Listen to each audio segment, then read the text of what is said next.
Hey there, everyone. You ever met someone who genuinely enjoys being alone?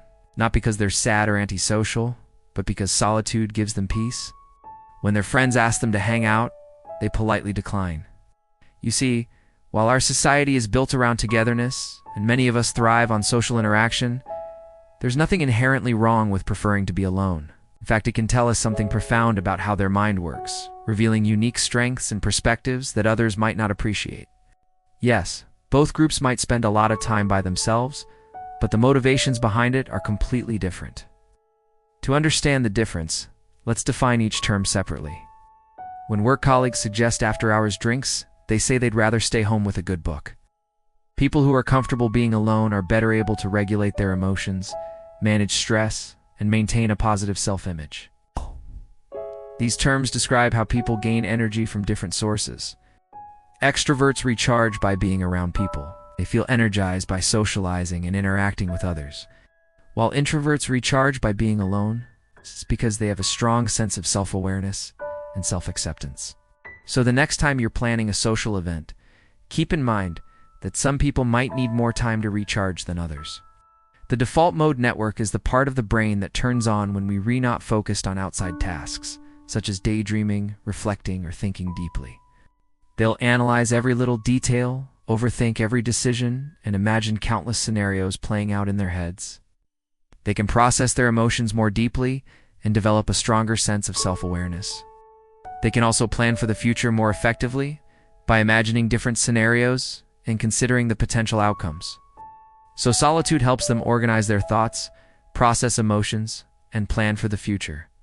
It's not zoning out, it's zoning in. While this might seem like a bad thing, such as when they ruminate over mistakes or worry excessively, it also has its benefits. People who prefer being alone often feel more comfortable expressing their true selves without fear of judgment or misunderstanding. They don't have to worry about saying the wrong thing or offending someone, allowing them to relax and be vulnerable. They don't play games or engage in passive-aggressive behavior. You reflect on memories and ask yourself big questions about life, purpose, and values. They value authenticity and genuineness in their relationships and believe that vulnerability is the key to building trust and intimacy. They have the chance to explore their thoughts, feelings, and beliefs without distractions and external influences. While people who prefer solitude may not socialize as often as others, they still crave connection and belonging. They just have their own terms for how and when they want to connect with others. It's in these moments of solitude that they discover their passions, interests, and strengths. They might enjoy spending quality time with their loved ones on a regular basis, rather than attending every social event. Only when solitude becomes extreme and comes with signs of emotional distress should it be considered a red flag.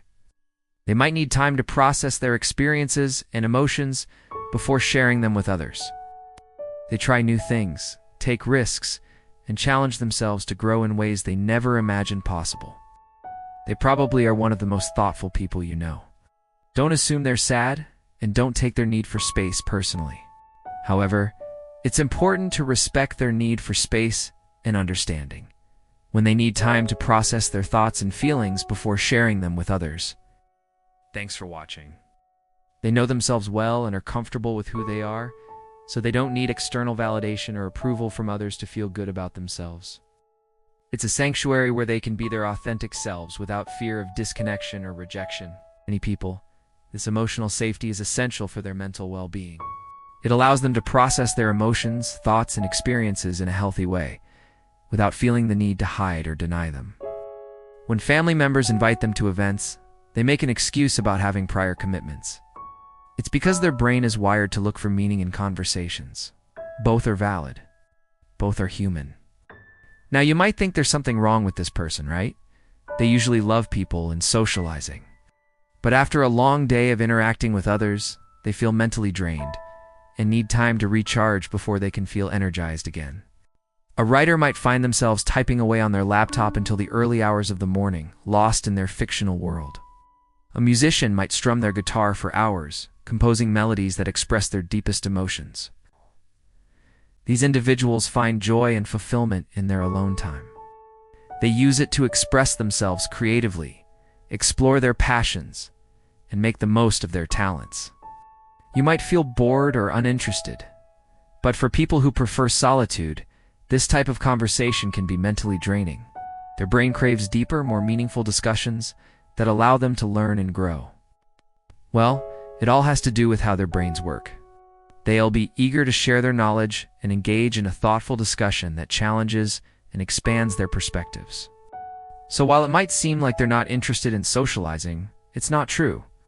They just have high standards when it comes to conversations and prefer to engage in discussions that are intellectually stimulating and emotionally fulfilling.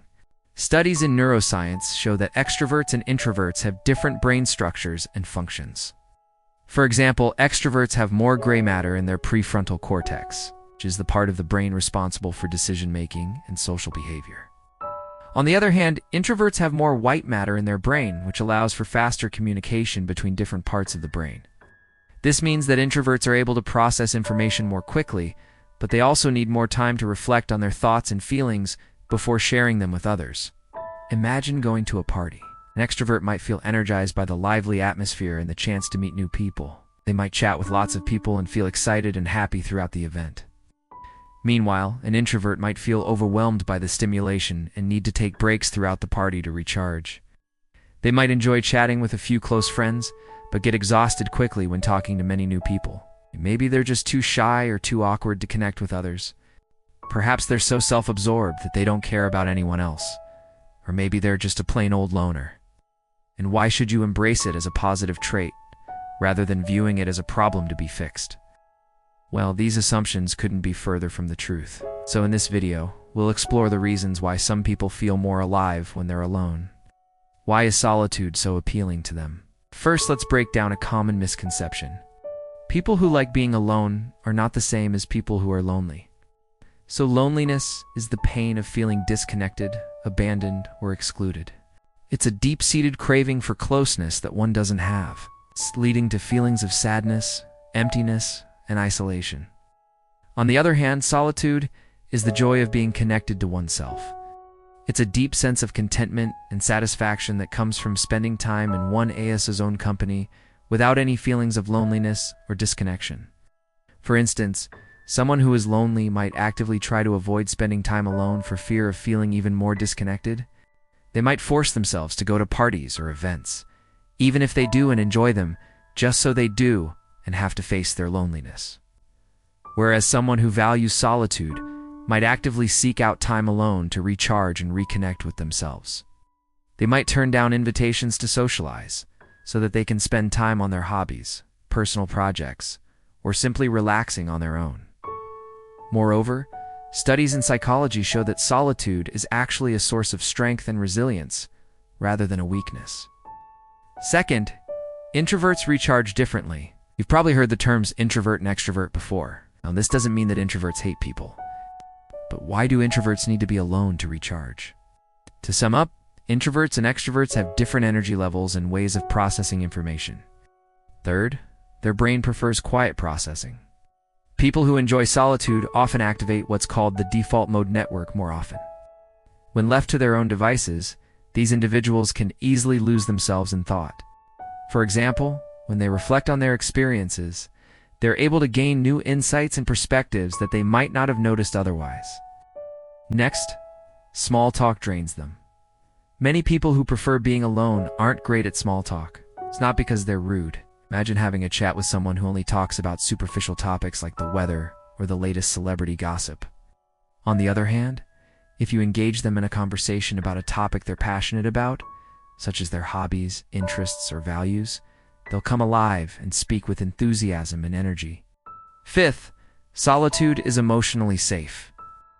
In a noisy, overstimulated world, solitude provides a quiet room where their thoughts can breathe. In relationships, people who prefer solitude tend to be honest and open with their partners, even when it's uncomfortable. Sixth, alone time equals self-discovery. When you're alone, you hear your inner voice louder. You notice patterns. Many people only discover who they really are when they're finally alone. For example, someone who loves painting might spend hours in their hobby hole creating beautiful works of art. Seventh, they still want connection on their own terms. For example, they might prefer to have fewer close friends rather than many acquaintances. These individuals are often loyal, committed, and reliable friends because they choose their friendships carefully and value the connections they make. 8. Is preferring solitude a red flag? Not usually. It might seem counterintuitive, but preferring solitude is often a sign of emotional maturity and self-awareness. In fact, healthy solitude has been linked to numerous benefits, including better emotional regulation, improved focus, and higher creativity.